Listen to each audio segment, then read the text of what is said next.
Bumaon nga sa katawan ni Guerrero ang espada ni Micaela. Nang magawa yun ni Micaela, ay animoy parang humaplaw ang mainit na hangin sa buong nasasakupan ng labanang iyon. Pagkatapos ay natigilan na ang lahat dito, na para bang apektado ang buong hukbo na yun sa pagkagape ng kanilang pinuno. At ng mga ilang segundo lamang ay umilaw ang silo ng kwintas ni Guerrero na isang papabilog na batong itim, at habang nagaganap iyon ay lumabas ang mga itim na usok sa mga baluti ng mga kabalyerong aswang. "Senyor Kael! Lumayo kayo, Senyor Lucero!" sigaw nung matanda. "Sa mga ilang sandali ay sasakripisyo ng lalang na yan ang kanyang sarili!" Dagdag pa niya, agad naman na hinugot ni Micaela ang kanyang espada, sabay layo nga nila ni Lucero. Pero sa paglayo nila ay biglang lumakas ang ihip ng hangin, at mabilis na naglabasan ang maitim na usok sa mga baluti ng mga kalaban nilang kabalyero.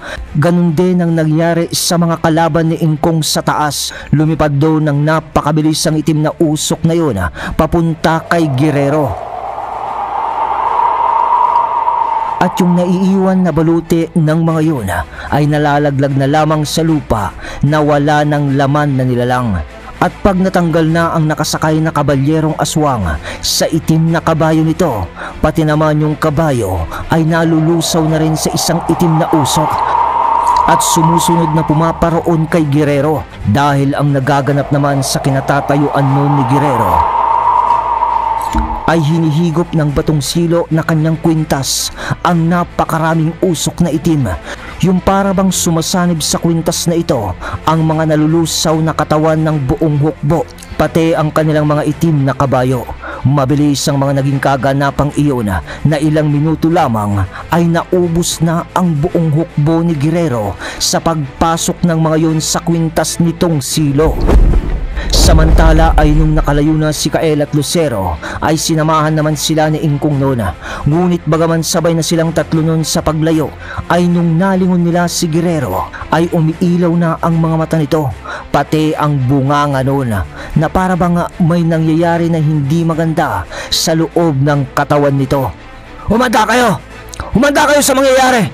Tiyak na magbabago na ang lugar na ito, dahil pumasok na ang mga kaluluwa ng aswang sa batong silo, kung saan ang pinanggagalingan ng kanilang sumpa." Komento pa noon ni Yamada, hanggang sa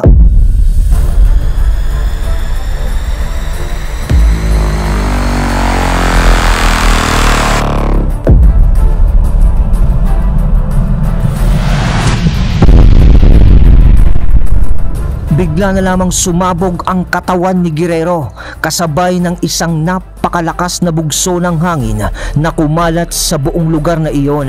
Umalikabok ang buong kapaligiran, at ang mga tubo ay napahiga ng iisang direksyon lamang na parang dinaanan ng malakas na hangin ng bagyo. Ha! Halos matumba naman noon ang kabayong sinasakyan nila Matilda at Ginoong Pipito dahil sa biglaang bugso ng hangin. Samantalang ang tatlo noon ay nanatiling nakatayo habang malakas na tumutulak sa kanila ang bugso ng hangin hanggang sa mga ilang sandali. Humupa na ang impact ng pagsabog na yun ng hangin. Ngunit nag-iwan iyon ng napakaraming hamog ng alikabok sa ulahing na siya namang humahad lang sa paningin nila. Kumbaga zero visibility na ang lugar na ito. Tahimik. Naging tahimik noon ang kinalalagyan nila nang biglang lumabas sa ulap ng alikabok noon si Lucero upang "Kailangan kong makita ang asawa ko," sabi nito. Sunod na pag-angat din ni Kael sa ere kasama si Ingkong Yamada sa dagat nga ng alikabok sa baba. Samantalang sa di naman kalayuan ay parang may liwanag nun sa baba na kulay pula doon sa mismong pinagsabugan ng katawan ni Guerrero. "Senyor Micael, ang iyas!" paalala noon ni Ingkong. Kaya naman gamit ang kakayahan nilang lumipad ay nag-apura silang puntahan iyon. Ngunit, "Ingkong, tingnan nyo," salita ni Kaela habang lumilipad nga sila, dahil nakita naman nila na ang itim na usok kanina na pababa ay mabilis naman na napapunta doon sa direksyon na pupuntahan din nila. Para bang may sariling buhay ang maitim na ulap na ito na nakikipagkarera sa kanila sa pupuntahan nila, ang pulang kinang sa dagat ng Alikabok. Sa banda roon, "Si Gregorio yan!" kumpirma ni Ingkong. Gaya nga ng inaasahan, kung saan lilitaw ang hiyas ay nandun ka rin. Bulong naman ni Kael sa sarili, kasabay ng pagbilis lalo ng paglipad nito gamit ang kanyang espiritual na pakpak. Pero humabol naman noon ang matanda sa kanya nang sa pagbulusok naman ng itim na usok sa dagat ng Alikabok. Nang mapansin yun ni Kael, "Anong binabalak mo, Gregorio Baldombre? Oras na makita kita, ibibigay ko sa iyo ang ikatlong mong kamatayan." Wika noon ni Kael sa sarili na determinado na sa mga oras na yon. At sa isang iglap nga sa pagbulusok ni Kael sa dagat ng Alikabok, sunod ni Yamada sa landig, nakita niya ang pulang hiyas na lumulutang doon. Nagliliwanag ito na parabang naghihintay lamang ng kukuha. Sa bilis ni Kael ay abot kamay na niya ang hiyas at sa hati nga ng segundo, nahawakan o nakuha na ni Kael ang pulang hiyas. Ngunit bukwas ng pagsipa kay Kael, napaatras nun si Kael sabay dapo niya sa lupa. At nang ibalik niya ang tingin sa kung sino man ang sumipa sa kanya, hindi niya yun maaninag ng maigi. Pero parang may mga tunog na nagbabakbakan na sa banda roon.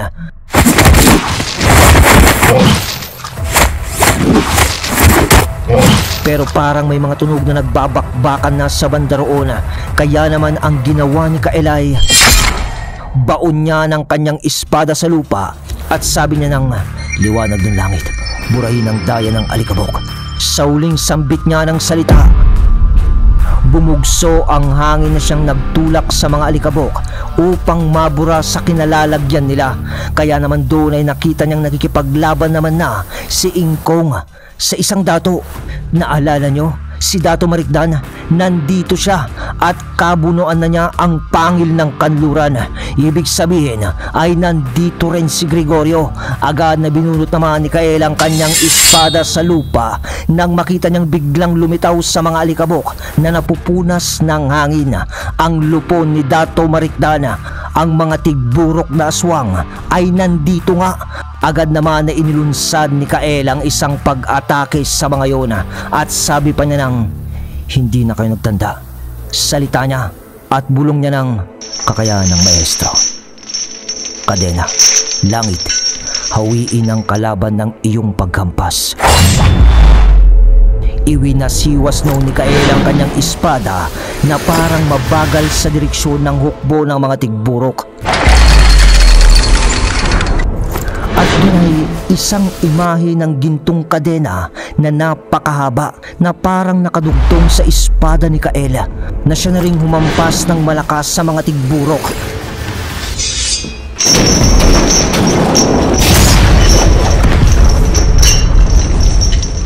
At sa haba noon ay parang nawalis ang mga ito sa paghampas sa kanila ng ginintoang kadena. Hindi na nakaabot pa ang mga yon kay Kael dahil tumumba agad ang mga yon. Sabay sigaw ni Kael ng Ingkong! Ingkong! Tara na! Nasa akin ang hiyas! Tawag niya sa pangil ng kanluran. Sipa naman ni Ingkong kay Dato Marikdan, sabay lipad nito na halos sabay sa paglipad ng bigla ni Kael. Samantala ay sa paghahanap naman ni Senyor Lucero sa asawa nito sa kabilang dako pa roon ay sa wakas ay nahanap na nito si Matilda at Ginoong Pipito sa dagat ng mga Alikabok. Sa kabayo ka na lang, Ginoong Pipito. Ililipad ko na lang ang asawa ko. Wika ni Lucero, sabay ng pag-angat nito sa ere, buhat na si Matilda. At sa pagtanaw niya sa banda roon, nakita niyang papalipad naman na si Kael patungo sa kanila hanggang sa mga ilang sandali lamang. Lagpas ng dalawa sa kanila. Senyor Lucero, ihanda mong iyong asawa! Uuwi na tayo! Wika naman ni Ingkong sa pagsigaw sa pagdaan nila. Agad naman na sumunod noon si Senyor Lucero sa dalawa, sabay sabi pa niya ng Ginoong Pipito, sundan mo na lang ang bakas ng aking liliparan. Wika ni Lucero at ibinabalang nito ang kanyang paglipad. Sige! Sagot naman ni Ginoong Pipito, at sa pagpagaspas nga ni Lucero ng kanyang malalaking pulang pakpak ay nahahawi naman ang alikabok sa baba nito, na siya namang sinusundan nga ni Ginoong Pipito para makita niya ang daan. Si Kael naman yun na nangunguna sa paglipad. Akala mo siguro ay mauutakan mo pa kami, Gregorio Baldombre. Nasa akin ang hiyas mo, kaya ikaw ang hahabol sa amin. Hindi na kita kailangang tugisin dito. Bulong niya sa sarili. At gaya nga ng inaasahan, sa likod nila Kael sa banda roon ay ang parang pag-araro naman ng itim na usok na naglilipana sa gitna ng dagat ng alikabok. Sa makatuwid, kung ang nakaraang episode natin ay sina Kael ang humahabol, ngayon ay sila naman ang nagpapahabol. Hinihingal na kayo, no, mga kabagis? Wala pa yan, dahil idiretso mo ko sa ilog, asawa ko, para makabalik na tayo sa totoong mundo. Salita naman ni Matilda habang nasa bisig ni Senyor Lucero sa paglipad. Oo, kumapit ka ng maigi. Senyor, huwag mong masyadong bilisan! Pagod na tong kabayo ko! Mahabol na ako ng itim na usok!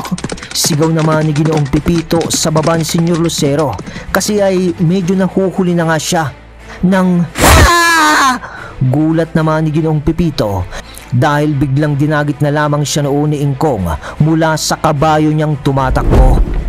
Hayaan mo na ang kabayo, makakabili naman ang mga kasama natin. Mayayaman ang dalawang senyor, makakabili rin sila niyan. Ayaw kong masawi ka, wala na akong magiging kainuman pag ganon. Salita pa ni Ingkong na nooy buhat na rin si Ginoong Pipito sa paglipad. Salamat! Pero wag mo masyadong taasan na. Takot ako sa mataas. Tawa na lang ni Ingkong sa sabi ni Ginoong Pipito. Nagpatuloy noon sa paglipad ang tatlo papunta sa ilog na may ritual.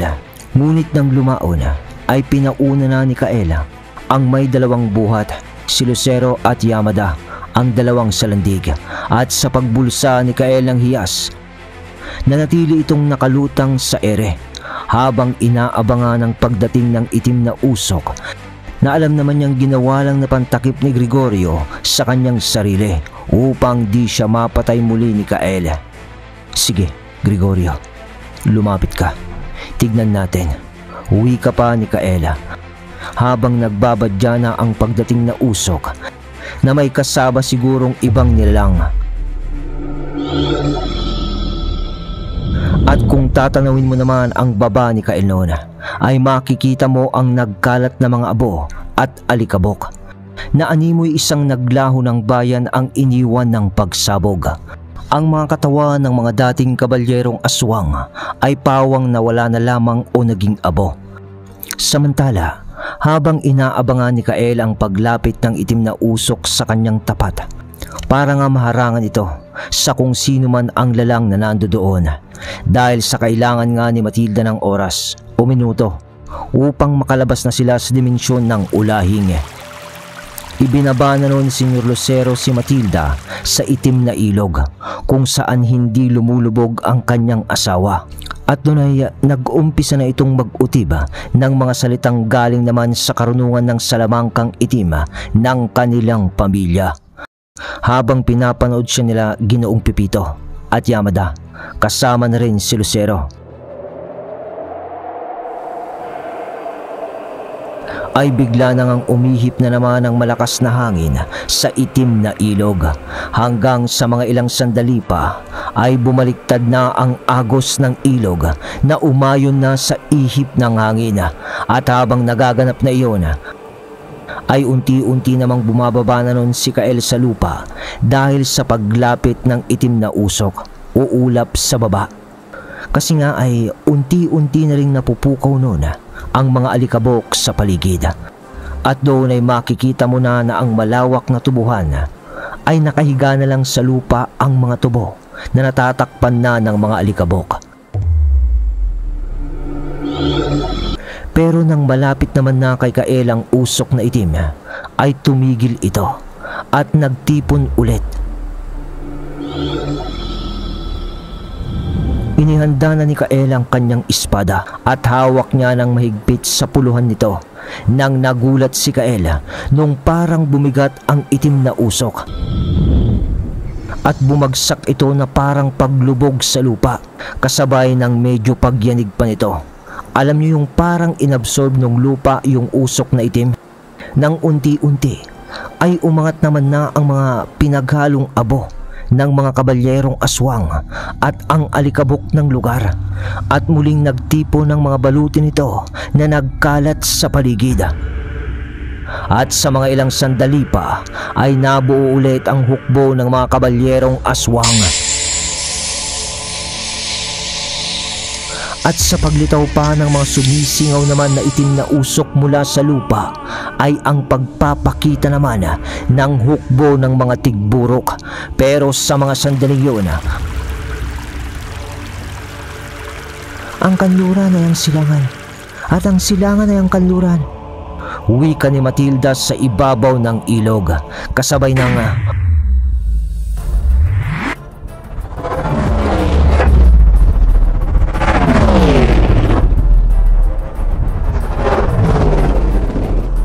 biglang parang pagbaliktad na naman ang mundo nila Kael sa ginawa ni Matilda.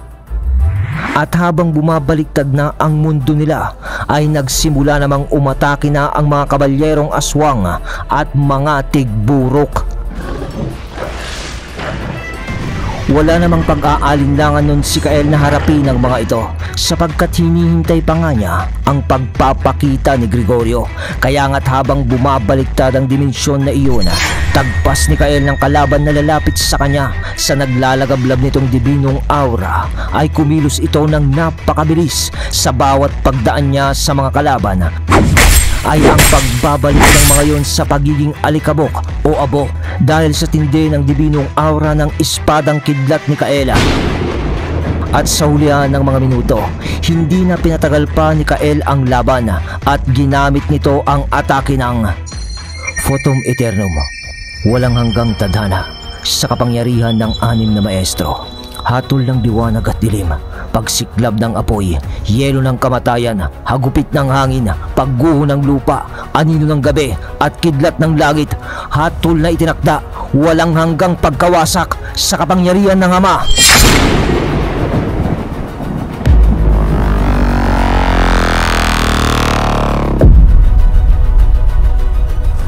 Pagtarak ni Kael sa lupa ng kanyang espada sa labanan ay nagunaw ang mga namuong nilalang kasabay ng pagbabalik nila sa orihinal na hasyenda o tubuhan ng mga salbasyon.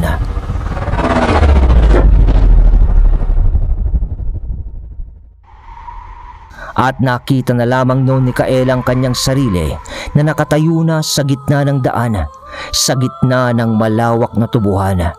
Sabay salita pa niya ng, "Nasaan ka, Gregorio?" Sa salita niyang yun ay wala namang nagpakitang Gregorio na kanilang inaasahan. At sa pagbabalik nga nila sa normal na mundo, lumapit na nun si Ingkong kay Kael at sinabing, "Senyor Mikael, masama ang kutob ko sa Casagrande." Sa pagsasalita nga ng ganoon ni Ingkong ay dumako naman tayo sa Casagrande, sa Victorias. Dahil, "Ama, yan si Gregorio." Wika noon ni Isla dahil sa pagdilim ng kalangitan kasama ng itim na usok ay bumalot naman sa tubuhan ng mga dalagit ang itim na aura o usok.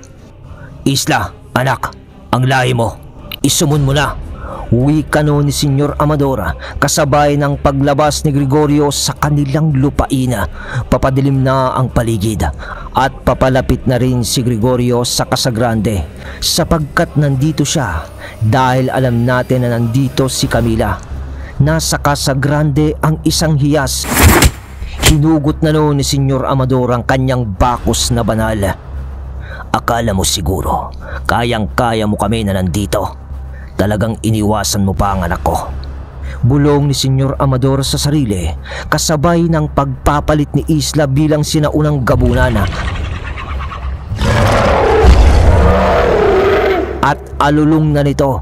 Kaya naman lumabas noon ang mga gabunan mula sa loob ng tubuhan na nag-aabang din lang pala ng gagambala sa Casagrande. Isla, anak, maganda ka. Hindi ka pwedeng magpabaya. Ibang klaseng kalaban to. Babala naman ni Amador sa kanyang manugang nang may lumabas pa na isang babae sa portal na pinanggalingan nga ni Gregorio. At sino naman ang isang to? Question ni Amador dahil may ibang kasama naman na si Gregorio. Alright, yun mga kabagis ko. Ang galing nun! Nakakapagod. Pati ako umiikot sa upuan ko. Grabe naman yon. Parang mas maganda ata dito sa arc ng Ulahing kaysa sa Silayona. Opinyon ko lang naman. Abangan ang susunod na kabanata. Pero bago yun, mag-shoutout muna tayo. Shoutout po kay Junel Bazar from Mindanao. Shoutout po sa Arminton Brothers from Labogon, Mandaue City, Cebu. Shoutout po kay Arlinda Distor from Abu Dhabi. Shoutout din po kay Rinaldo Masyon from Barangay Milagro, Ormoc, Leyte. Shoutout din kay Romel Liberato. Shoutout sa inyo Claridad family, Kibel family at Humawid family. Shoutout po kay Gami Punzalan from Palico na Sugbo, Batangas. Shoutout din po kay Bulag na Anghel. Shoutout din po kay Jerome Bulaguer from Naik, Cavite at Costinar Oliver. Shoutout po kay Melvin Caballero from Sarangani. Shoutout po kay Fads Kalolong. Shoutout kay Joel Brusola. Shoutout din po kay Leonardo Emosa Jr. and Emasa family from Sangkintin, Pangasinan. So, yun lang mga kabagis ko. Salamat sa suportang tunay.